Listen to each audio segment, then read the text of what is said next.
Thank you for the introduction. So my name's Emily Hopson and I'm from the Office for National Statistics on the BIES team, and I'm joined by my colleague Rhian Murphy from the OPN side. So a bit of a split presentation today. I'll be taking you through BIES in the first half. Rhian will take you through the OPN survey, and then there'll be time at the end for questions. Next slide. The ONS implemented the Business Impact COVID-19 survey, otherwise known as BIES, in a matter of weeks, where traditionally the creation of new surveys can take 6 to 12 months. During a great time of uncertainty, it was essential to provide quick and coherent data on the impact of the pandemic, with data being used in real time by decision makers to identify the strategies needed to respond to the impact of the coronavirus pandemic on the UK's economy and society. The voluntary fortnightly business survey has provided qualitative information on turnover, workforce, prices and trade, which has offered further insights around these business dynamics. Final results of each wave of BIES are published in the fortnightly bulletin, Business Insights and the Impact on the UK Economy, and flash headline figures are presented in the weekly Economic Activity and Social Changes in the UK real-time indicators. Next slide. As I mentioned just now, BIES is a fortnightly survey, and questions are reviewed and updated as part of each fortnightly wave. We now have final results of 33 waves, which collect responses from businesses during a certain period. The sampling frame used in BIES was designed to achieve adequate coverage of the listed industries from the monthly business survey for the first 6 waves. The NBS collects data on businesses' turnover to use in the ONS monthly gross domestic product estimate. However, agriculture, public administration and defence, public provision of education and health, and finance and insurance are excluded from the survey. The sample size has increased over the waves to improve the coverage of regions and different business sizes, to ensure the sample was more representative of all UK businesses.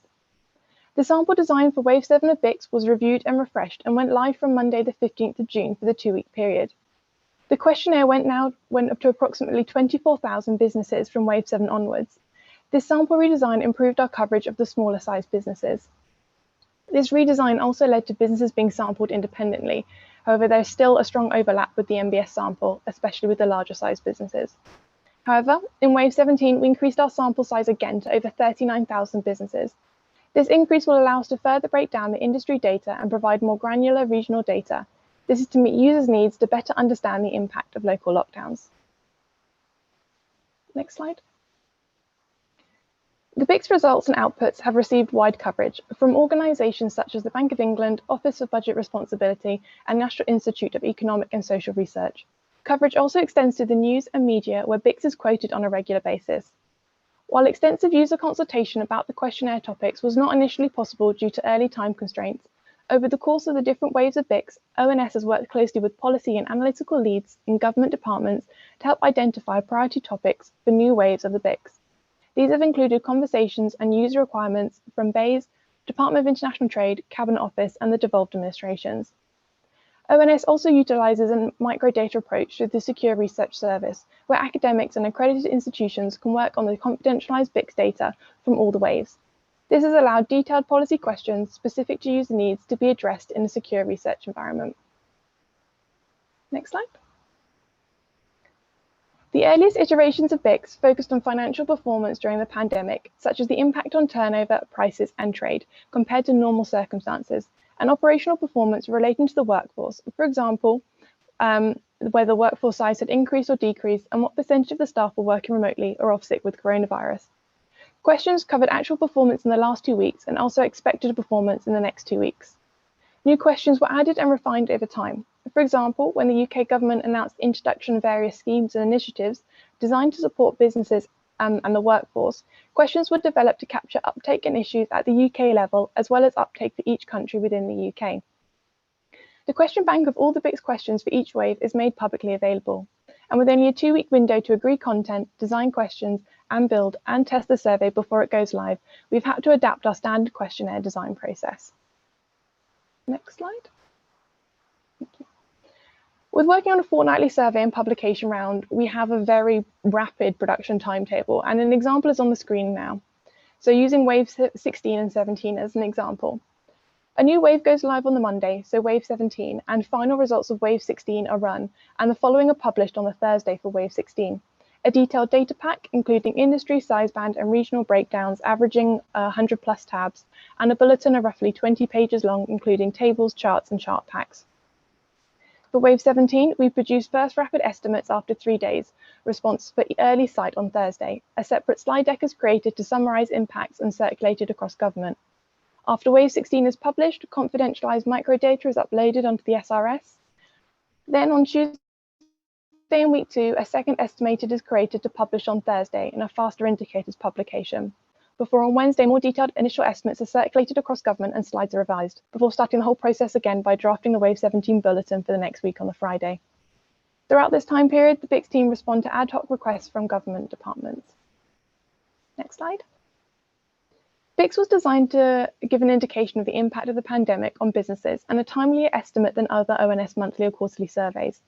It has allowed for many different streams of analysis, including longitudinal data analysis following business responses over the weeks, linking to other data sources to provide additional insights into business during the pandemic, such as the labour market, and to help validate other ONS business surveys and provide supplementary information. The Sankey diagram on the right is from the insight of the business impact of coronavirus survey waves 2 to 7 publication that looked closely at how a panel of business responses had been affected in the 2-week reference period. This analysis was updated in May to cover waves 13 to 27. Next slide. As the pandemic increased, the need for weighted results has been more critical to provide an estimate of how all businesses have been impacted from the start of the pandemic to date. With weighted results, comparison across waves is feasible, showing how different times during the pandemic have affected different industries and different sized businesses. ONS published an article into the insights of BIES weighting results on September 2020. Initial published results showed weighting by turnover or employment had minimal difference, while weighting by count and businesses had the most significant difference to the previously unweighted published results. From wave 13 onwards, publications now include weighted results with imputation and a back series from wave 7 to date. Next slide. When we consider the impact of the coronavirus pandemic on the economy, it is important to also understand how this varies by location. Restrictions and lockdown measures often differ between countries within the UK and regions within England. However, currently published regional breakdowns are unweighted, meaning that we can only make inferences about the businesses in our sample and how they've responded to the survey. To provide these weighted regional estimates, including at a local authority level, BIES focuses on those businesses that have a single site. This is defined as businesses who are identified as having 0 or 1 site on the interdepartmental register. The strength of this is that it avoids us making assumptions on multi-sites. For example, impact declared by one responder does not necessarily reflect all its sites, and single sites make up a significant amount of all UK businesses at 98%. However, there are limitations with this methodology. Single sites only make up half of UK turnover employment, and our estimates are only developed back to wave 14, so September 2020. We have published 4 articles on subnational estimates, including NUTS 1 to 3 and local authority breakdowns. In all publications, we have published an interactive map of the UK to show how each area of the UK has varied by different variables. Next slide. BIES has been used by a variety of monthly and quarterly surveys outputs produced by ONS, particularly in the quality assurance stage, and assessing impacts between the fortnightly datasets and the monthly outputs. The published fortnightly results of BIES are broken down by industry, workforce, size, and region to incorporate all users' needs. For example, the construction output-focused output team have used the BIES workforce proportion to illustrate the evidence of increasing activity in the construction industry in their monthly bulletins. Also, BIES is quoted in other publications, including monthly retail sales. Next slide. The figure on the left-hand side shows how the fortnightly turnover estimate from BIES broadly reflect the published UK gross domestic product estimates. This is despite the fact that BIES is published much earlier than the official GDP estimates. The BIES calculation is based on a net balance approach, using the final unweighted BIES results from waves 1 to 6 and weighted at BIES estimates from wave 7 onwards, using the turnover variable. Another example of where BIES data matches closely with other sources is the BIES proportion furlough estimates. The figure on the right shows the close match between the BIES proportion furlough estimate against the HMRC official CGRS figures when the data is filtered for the BIES industries, when the BIES furlough data is published on a fortnightly basis after the reference period. However, caution should be taken with both of these correlations and comparison, as there are many fundamental differences between the series. Next slide. Collaboration and timeliness and the adaptability of BIES is what has made it so successful. For example, the BIES team have been working closely with the Department of International Trade to understand the impact of the end of the EU transition period. On the 21st of December 2020, the French border was closed to UK flight due to concern of the spread of the UK variant.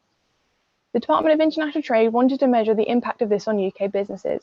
Within a matter of days, BIES had collaborated with DIT to agree on what questions to include surrounding this issue to be deployed in the next waves. On the 14th of January, 4 days after Wave 20 was closed, we published results on exporting and importing challenges faced by businesses during the period the 14th to the 27th of December 2020. Next slide.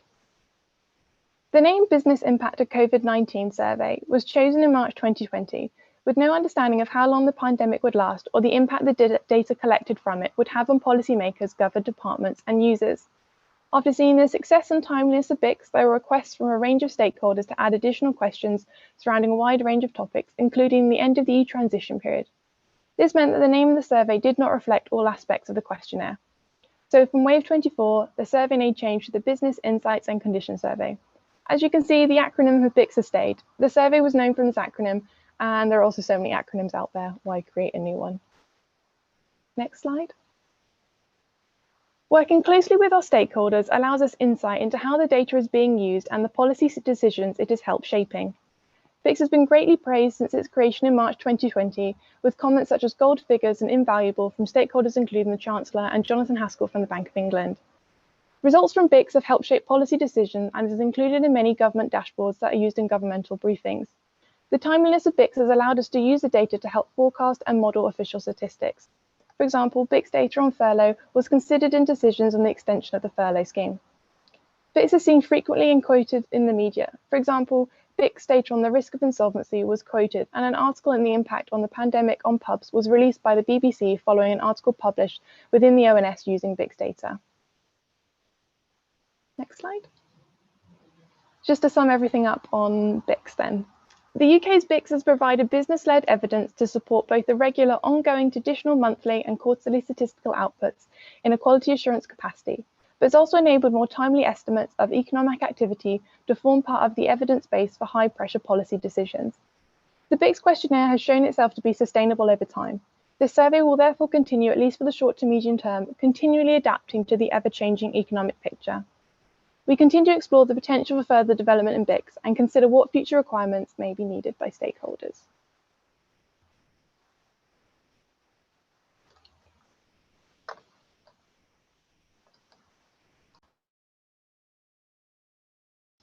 Sorry, just sorting out my mute there. Hopefully everybody can hear me, and let me just move on with the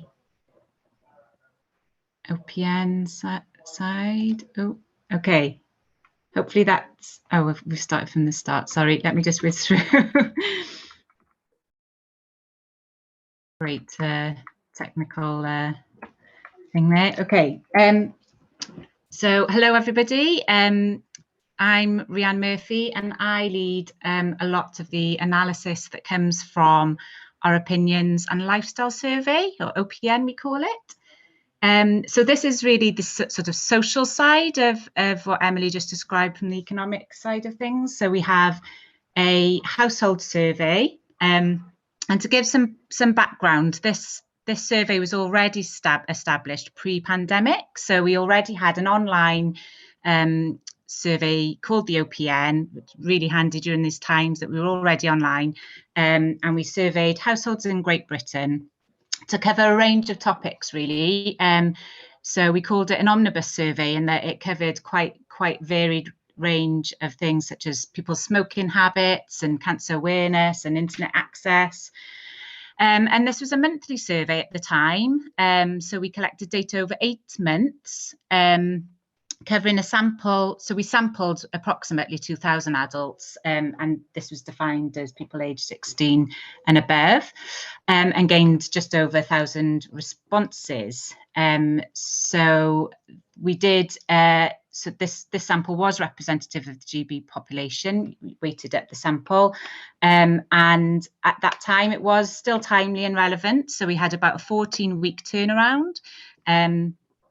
But as you can imagine, in response to the pandemic, we really ramped things up and just became more timely, in that we now the OPN is now a weekly survey. We realised that we really needed to respond quite quickly to the current situation. We ramped up our samples, so we now we went from a sample of 2,000 per month to approximately 6,000 adults each week. So I mentioned we were already online. We gain around 70% response rate, so we get around 4,000 responses each week. And again, we still get our weights delivered by our methodology team to be able to weight up to the GB population each week. As you can imagine, our questions are very relevant, in that we really make sure that we hone in on what people want to know about the attitudes and behaviours towards the pandemic. We cover education, health, well-being, and general behaviours and attitudes. So, you know, we now, given that we're a weekly survey, our turnaround is approximately 12 days. So we're really meeting the needs of the other areas, such as Cabinet Office and number 10.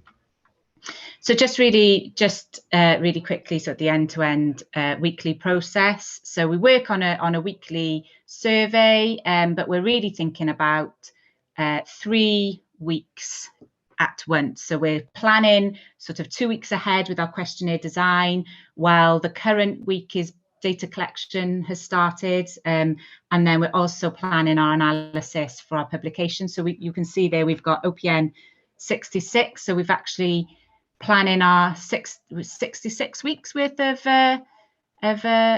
OPN for social impacts on COVID. So we started in April 2020. And just to give a flavour then of the questionnaire design for this weekly process, so we do engage quite closely. We have Whitehall meetings, and we really respond to the customer requirements from there. We're drafting the questionnaire, say on a Tuesday, and consulting with our team and methodology, just to make sure that we've got quality questions and we're getting what we want to get from those. We finalise content on a Wednesday, say, and then we're really finalise it. We're communicating with our customers on a Thursday, Friday, ready for the questionnaire to be signed off and sent to respondents. So we move on to our data collection and processing. So yes, we are a weekly survey, quite quick data collection, but we still have really good engagement with our respondents. So we're still sending letters to participants to complete the survey. This helps with our response rates. We then we call it scatter our online questionnaire, which is collected between the Wednesday to Sunday. And because we're running at such a tight timescale, we do start our processing on 5 a.m. on Monday morning to get the data delivered to my area by Monday afternoon. So really, really tight turnaround there. Just again, so when we come to process the data, there's a lot that we do during that week to make sure that we maintain our quality output. We're reviewing the survey sort of on the Thursday, Friday before the data comes in. We're updating our analysis plans, and we kind of reacted quite quickly to this. And we started off, and I'll talk a little bit about how we've improved our process, but we initially started off sort of with a lot of manual work in spreadsheets. So we had sort of what we call check sheets, just to make sure that our estimates were accurate, and then we sort of prepped code. So we learned to do, you see a snapshot there of SPSS that we use, but we now sort of raised capability in R. So we also run our code in R, and we literally, once we get that data delivered on Monday, we hit run, and it's all systems go then to get our initial output to the Cabinet Office by Tuesday, close to play Tuesday. So really quick turnaround there. Emily might have mentioned the faster indicators release. So we deliver also data to other areas in the office, and they're published on various different outputs. And then Thursday, then we're busy finalising our reference tables and upload to what we call the tracker, which is our publication portal. So just quick examples then of our outputs. We've got we cover such a range of things. We've got our usual coronavirus and social outputs release, but we can also delve into different sort of topics. So we looked at depression in adults. We work really closely with our data visualization team to do more interactive outputs, such as the coronavirus in charts. So people get to kind of be more interactive with that, moving through different slides. We do some vaccine hesitancy. We've just published that last Friday with pooled analysis. It really looks at how hesitant, what type of groups are more hesitant than others. Diary of a Nation. We've looked at homeschooling, which was quite relevant for a lot of us during the period of lockdown. So there's quite a lot covered there. And just to give a bit of an insight really into how the findings look on our release. So you might have heard sort of Chris Whitty mention that hands, face, space. So our main indicator table there on the left is looking at exactly that, sort of how often people are washing their hands after returning home from a public place, wearing a face covering or maintaining social distancing. So we've got like sort of the latest estimate displayed there. And then quite nicely on the right of that, there's like this timeline. So as you can see, the social distancing measure there has reduced towards June, and that's sort of in line with the ease of the lockdown. So it's quite interesting to see those sort of, and then face coverings, the middle one there remains quite high. People are getting used to wearing face coverings when they're out and about. We report on well-being. So the series that you see on the right there, we compare sort of people's happiness and how anxious people feel, and compare that to the February pre-pandemic levels. So the happiness, the beginning of the pandemic, people perhaps were more anxious and less happy, and that sort of moves, that happiness has increased and anxiety has reduced slightly as people are getting maybe out of the shock phase of the pandemic. So yeah, some really good insights there. Just another sort of something that we found is really useful to show is that we ask, so we call this chart here on the left, people's perception of the future. So we ask people what they feel, how long it'll take for things to return to normal, and then we've mapped on the different sort of lockdown announcements or roadmap announcements on that. So for the shortest, people felt that back in May that things might improve in a shorter period, in 6 months or less, and then as time has gone on, people are less optimistic with that and feel like this longer term measure that more than people are thinking that it might take actually longer for things to return to normal. And so you can see an increase in the more than a year measure there, and then it's sort of bobbed up and down then between the 20 and 30% then from sort of this year onwards really. Another really good insight that we collect on the survey is sort of people's sentiment towards receiving the vaccine. So we ask people, so this chart on the left here looks at whether people have either been vaccinated or whether if they're very or most likely to get vaccinated. So we call it sort of positive vaccine sentiment.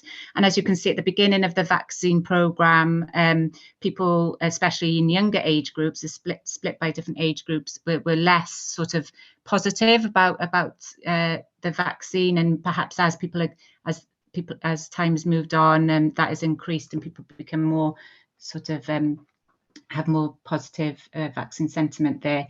And on the chart on the right, there's just showing how many have reported to have received a second dose or a first dose by age. As you can see that the older age groups there are more likely to have received their second both doses.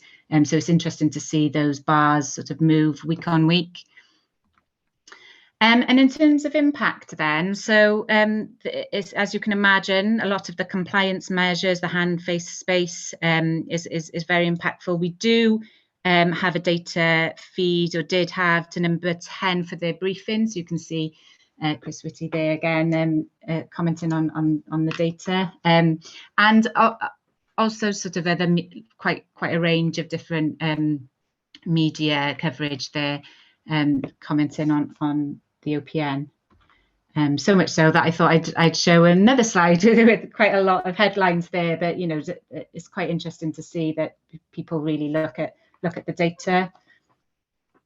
So I mentioned earlier that we initially were quite reactive to data processing and wanting to sort of get the data out as quickly as possible. We kind of had quite a lot of manual intervention in terms of how we were checking the data. And as things have settled a little bit, we've really thought about how we can improve the way that we're working. So, we're timely, we've got quick turnaround. We're able to really sort of use better use of code to write up QA and automate our tables. So we're using R. We've really raised capability within the team to use R and to help with that sort of automation. Just other improvements, we've boosted our sample in October, so that really tripled our sample, which gave us really good coverage. I mentioned the core indicators there, but just the final point there on collaboration, I think, is a big improvement for us as well.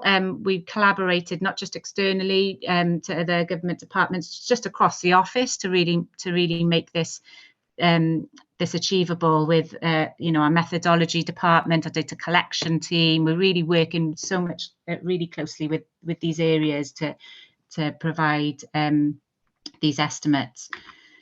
And just thinking a little bit then about sort of our plans now for the future. We're processing a weekly survey. That's sort of a wealth of information that we have there week on week. We've got really good time series there to monitor sort of what's going on. But we've also realised that with that data, we can pool data sets and provide further sort of disaggregation. So we're doing that a lot with the vaccine hesitancy release that I mentioned. So where we pool many weeks together, we can really drill down to things like ethnicity, disability, and employment status and things like that. So it's really, really good, more complex analysis that we can comment on with them, looking at sort of interrelationships. So yeah, that I think more of that, and perhaps branching out, as we get learn to live with the virus and has other things become more topical, we'll evolve with the needs of the stakeholders and general public. So, there's lots of questions now around what is the new normal, and do we need to switch to looking at things like our working patterns. There's a lot of talk about, our hybrid working.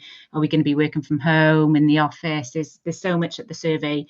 We've shown what we can do really with the survey and how flexible we can be. So yes, I think there's, in terms of future plans, we'll just continue to try and work as efficiently as we can with our automation, and to allow that stakeholder engagement and add questions to further meet demand.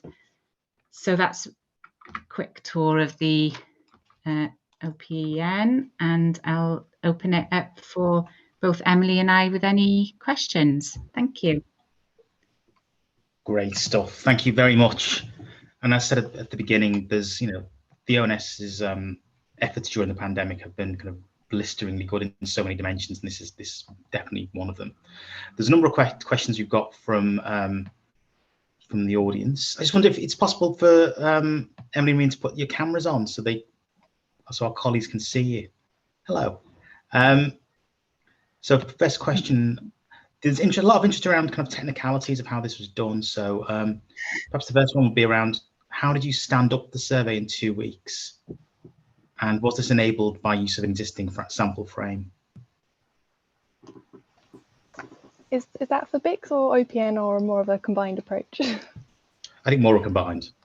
So from BIES' point of view, so it was set up, I said, in a much faster pace than other surveys within the ONS. And I think it was, yeah, it was more kind of like just make sure we get something out the door and kind of like working across the different departments within ONS, so methodology and those in the interdepartmental register to get the sample together. And even though it was pulled together quite quickly, we've been able to kind of like go back and review and improve as the year's gone on.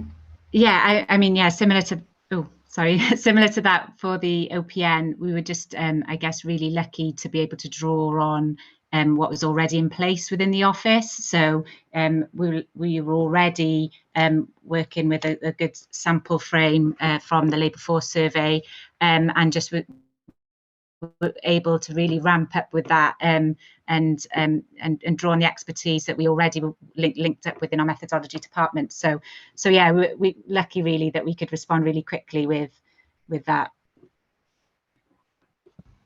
Great. Good one here. So with the online surveys, how do you factor in the number of people who would struggle with having decent broadband and internet connections, especially those in rural and deprived households?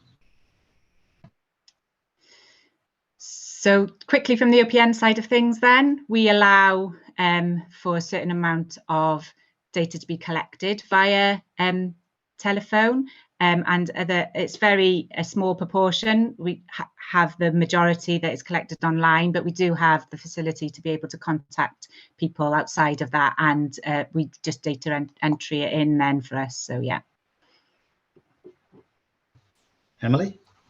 Well, from a BIES point of view, the questionnaires go to the business's headquarters. So we'd like to assume that the majority of businesses have access to internet, but I appreciate that is not the case. We do a bit of response tracing, but BIES is voluntary, so there's no kind of compulsory need to fill it in if businesses can't. Great, thank you. Do you offer incentives for participants to complete the surveys, and what do you think does that affect the quality of the data or the response rate? Emily, can we start with you?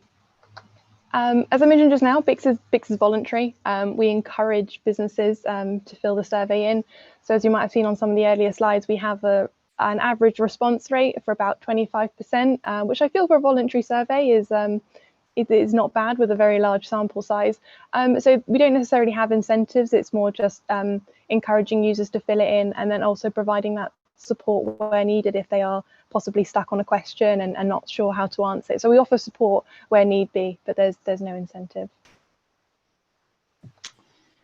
On the OPN, we do, yes, we offer a £10 voucher, and I think that we worked on the premise that there's been quite a lot of work into that to look as to how valuable incentives are to increase response, particularly for a household survey, which seems more sort of personal and maybe more of an interference there. So yes, we found that the incentives work well, and we get 70%-ish response rate. So we continue with that at present, yeah. Great. And just for levelling up purposes, is it possible to have the OPN results at sub-regional level? So that's something that is definitely in our mindset for the levelling up agenda. And I think that's where the pooled data sets that I mentioned will really come into fruition and will serve as good value there. So yes, that's something that we hope to achieve with pooling our weekly data sets and to get into that granular sub-regional level. Thanks. I've got one kind of that I'll just use the chair to ask. I was interested in your kind of movement in terms of processing from using kind of spreadsheets through SPSS through to R. I just wonder if you could just tell us how that went, how hard it was, and what kind of tools or training or capability building you did to get to the position where you are now. Yeah, so I think something like that to raise capability within the team is always a struggle when you've got a demanding output. Mainly resource perhaps is the biggest struggle, but we knew it was a more strategic way to process the data. Our kind of way around that was to really draw on more informal ways of learning within the team. So we were lucky enough to have expertise that sat within the team, and we just did sessions then and learning more internally, like really close together within the OPN team to transfer that knowledge. We still use both packages. We still use SPSS, and we use that as a good sort of dual run to QA, but we're looking to do far more in R, and to really shift the skill set that people have for SPSS into R, to do more strategically. But yeah, I think just draw on more informal learning we felt was more a quicker way and a better way of getting the team upskilled, really. Very good, thank you, because I'm sure that's an issue that many people on this call will be wrestling with, and certainly was alluded to by Patrick in his opening comments. So the final question I've got at the moment is around BIES. BIES is impressive, but they'd like to know what you know about gaps and biases and under and over representation in the sample, and how do government departments collaborate with you if they want to add some questions in? Thank you. No, that's a really good question, and something that we're still investigating. So we are in the process of developing standard errors to publish, to kind of show the kind of like range and that our results do show. So there, you know, with a survey, there will always be some sort of kind of like bias. We can't send a survey out to the whole population, and you know, with it being voluntary, we're not going to get 100% response rate. But by weighting the results, we try to remove as much of that as possible. To answer the second question around kind of collaboration with other government departments, drop us an email. So we normally kind of work, it depends on the stakeholder in hand. So either drop an email to myself or the BIES inbox. And then we work together either across email to get questions included, or if it's more necessary to set up a meeting to talk through the different options, then that's what we do. Great, thank you so much. I think there are no more questions, so I think I'll finish this session now. Slightly early lunch, which is good. So we will see you all back here at 1:45, I believe, for the second kind of third breakout sessions. But Emily, Rian, thank you so much for your presentation and for like the terrific work that you've been doing in the office to provide the insights to government to enable us to make some better decisions. So thank you.